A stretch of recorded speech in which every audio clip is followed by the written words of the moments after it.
48 hours. That's all the time Alex had between lifting the trophy in Washington and stepping back onto the court in Toronto. 48 hours to recover, to breathe, to somehow reset after one of the most electric title runs women's tennis had seen in years. Most players would have taken that as a sign to coast a little, to let the adrenaline settle and ease into the next tournament with something to prove but nothing to lose. Alex is not most players. She walked onto center court at SoBi Stadium like someone who had unfinished business with the entire sport, like someone who had been waiting not just days but months for this particular moment. Because standing across the net wasn't just any opponent. It was Alicia Parks, the same woman who had handed Alex one of the most painful losses of her career back in January at the Australian Open. Melbourne was a different lifetime ago in some ways, but the scoreline still lived somewhere in Alex's memory. Parks had dismantled her that day, coming back from a first-set bagel to win 6-3, 6-2, hammering 12 aces and exposing every gap between where Alex was and where she wanted to be. That loss stung not because it was unexpected but because of how it happened, because of how clearly it showed Alex the distance she still had to travel. 7 months later, that distance had shrunk to almost nothing. The Alex who walked into Toronto was a WTA champion. She was ranked inside the world's top 20. She had just spent a week in Washington doing things that players twice her experience rarely manage, defeating Olympic gold medalists, Grand Slam champions, and the world number 3 in the same tournament without dropping her focus for a single match. The confidence she carried onto that court wasn't arrogance. It was earned, point by point, game by game, across 6 consecutive victories that had reshaped how the tennis world saw her. Parks felt that shift immediately. From the very first exchange, Alex refused to let the match become a replay of Melbourne. She wasn't interested in trading power with a 6'1" opponent who could serve the ball through a wall. Instead, she did something more dangerous. She was patient. She extended rallies, redirected pace, and waited for Parks to make the mistakes that come when your opponent simply won't break. Parks fired 4 aces in the opening set, but Alex broke her serve twice and watched the American pile up 18 unforced errors while trying to force the issue. The result was stunning. Alex took the first set 6-1 in just 31 minutes, a performance so controlled and deliberate it looked less like a comeback story and more like a chess grandmaster quietly removing pieces from the board. But Parks is a fighter, and anyone who watched Melbourne knew that. She dug in during the second set, found her rhythm, and started dictating pace the way she knows how. 6 of her 10 aces in the match came in that second set as she leveled things at 4-4, broke Alex's serve, and closed out the set to force a decider. For just a moment, the ghosts of the Australian Open flickered back into view. The crowd went quiet. The memory of that Melbourne collapse was right there, waiting to creep in. Alex didn't let it. She broke Parks in the very first game of the third set, a moment that didn't just shift momentum but declared something. She broke her again to go up 3-2, and from there she reeled off the games she needed to close it out. Final score, 6-1, 4-6, 6-2. 1 hour and 51 minutes. Revenge, if you want to call it that, though Alex herself wouldn't use that word. She'd call it growth. She'd call it learning. In her post-match interview she said it herself, that the win meant a lot, that she had to take it point by point, that she knew Parks was dangerous and there were things in the second set she could have done better and she went out in the third and fixed them. That's the part that makes Alex different from players who simply have talent. She adjusts. She learns mid-match. She doesn't spiral when things get uncomfortable, she gets analytical. And then she gets back to work. 6 wins in a row now. A WTA title in her pocket. A packed center court in Toronto full of Filipino fans waving their flags and chanting her name loud enough to rattle the stadium walls. They had sold out her second-round ticket allocation in 30 minutes flat, forcing organizers to move the match from a 2,800-seat grandstand to a 10,777-seat center court, and they filled that too. Toronto had become a kind of homecoming, something nobody planned but everyone felt, this gathering of a community around a 21-year-old from the Philippines who was doing something that felt bigger than tennis with every match she played. But here's where the story gets even more interesting. Because while Alex was dismantling Parks in 3 sets, something else was happening on the other side of the draw. Something nobody fully anticipated. Linda Noskova was supposed to win her match. The 21-year-old Czech had just become a Wimbledon champion, carrying that momentum into the hard court season with the kind of confidence that comes from holding a Grand Slam trophy above your head for the first time. She was the 6th seed. She was ranked inside the top 10.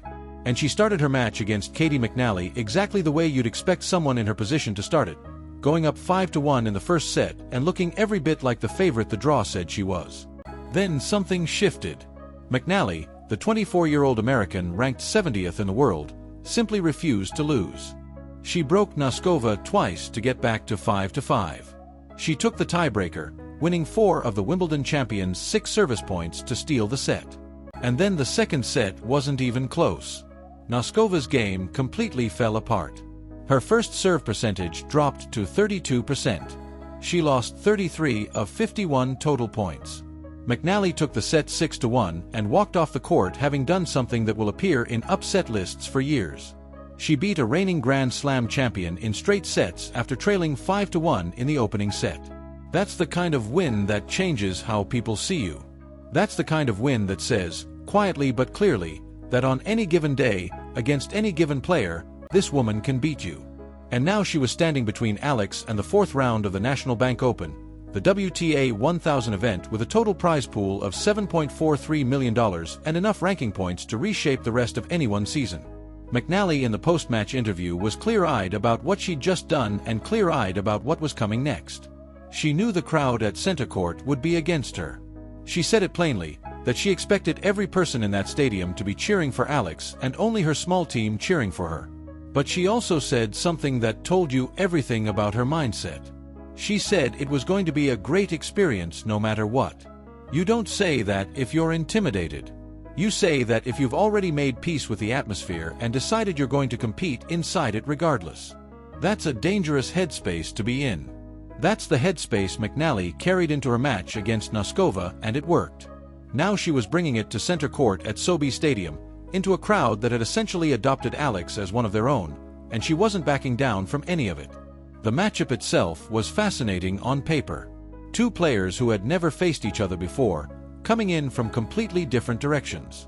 McNally is an all-court player, someone who moves comfortably from baseline to net, who can volley, who has a doubles pedigree that sharpens your hands and your instincts at the net, having partnered with Coco Gauff to reach the round of 16 in Toronto that same week. She's crafty. She doesn't beat you with power alone. She beats you with angles and changes of pace, and by making you feel like you can never quite settle into a rhythm because she's always mixing things up. Alex is the opposite in style. She's a left-handed baseliner who wins matches through patience and precision, through consistency that doesn't crack under pressure, through the ability to stay in rallies long enough for her opponent to make the mistake that ends them. She doesn't try to overpower you. She outlasts you. She makes you earn every single point, and eventually the weight of that becomes too much.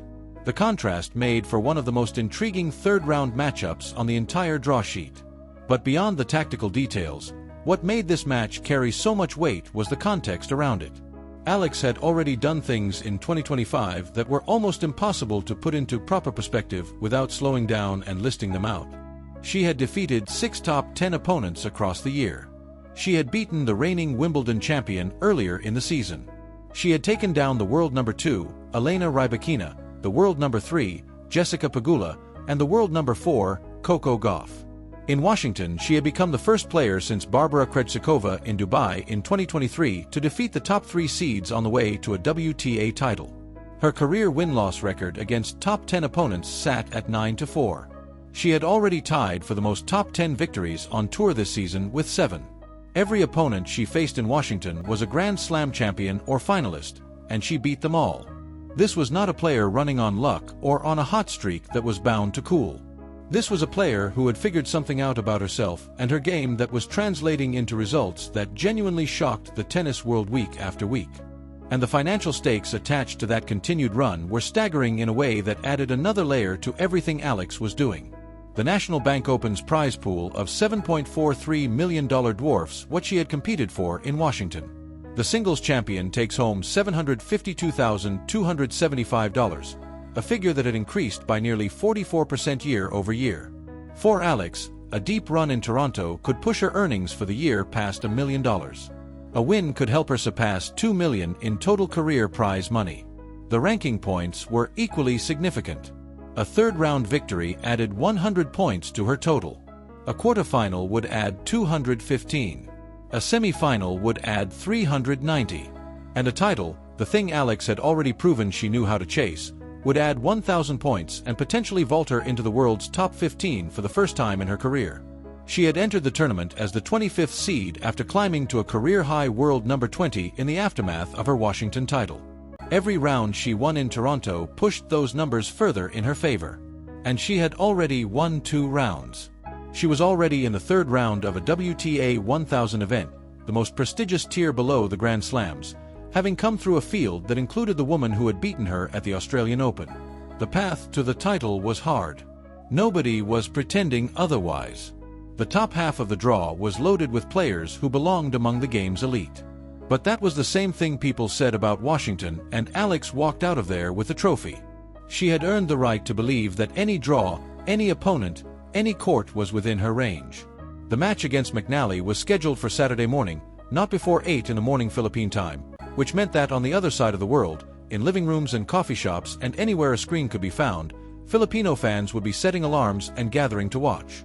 That community in Toronto, the one that had sold out a 2,800-seat venue in half an hour and then filled a stadium 3 times its size, was going to show up again. They had made the Canadian Open into something it had never quite been before, a tournament where one player's presence had transformed the entire atmosphere of the event, where the stands told a story about belonging and pride and a young woman who had given an entire nation something to cheer about on a stage that the world was paying attention to. And in the middle of all of it was Alex. 21 years old. 6 wins in a row. A WTA title on her resume that nobody can take away. A ranking that had climbed higher than it had ever been. A career earnings total on the verge of crossing into territory she had never occupied before. Standing on the court in her ruffled socks and her light-up shoes, which had become a symbol in themselves, something that reminded everyone watching that greatness doesn't always arrive looking the way you expect it to, that sometimes it walks onto the court wearing something that makes you smile before it makes your jaw drop. McNally was ready. She had proven that against Noskova. She had proven she could win from behind, that she could withstand pressure and manufacture results in moments when lesser players fold. She was going to be a real test. The kind of test that reveals whether a run is truly sustainable or whether it was built on momentum that was always going to run out eventually. But here's the thing about Alex that the tennis world was slowly coming to understand. Every time someone has expected her run to end, it hasn't. Every time an opponent has stepped across the net thinking they had the experience or the ranking or the power to stop her, they've walked away shaking their heads. She finds a way. She adjusts. She competes. And she does it with a kind of quiet ferocity that doesn't announce itself loudly but makes itself felt in every single point she plays. The girl with the ruffled socks had come too far to stop now. The streak was alive. The crowd was ready. The $7.43 million was sitting there at the end of a path she had every right to believe she could walk.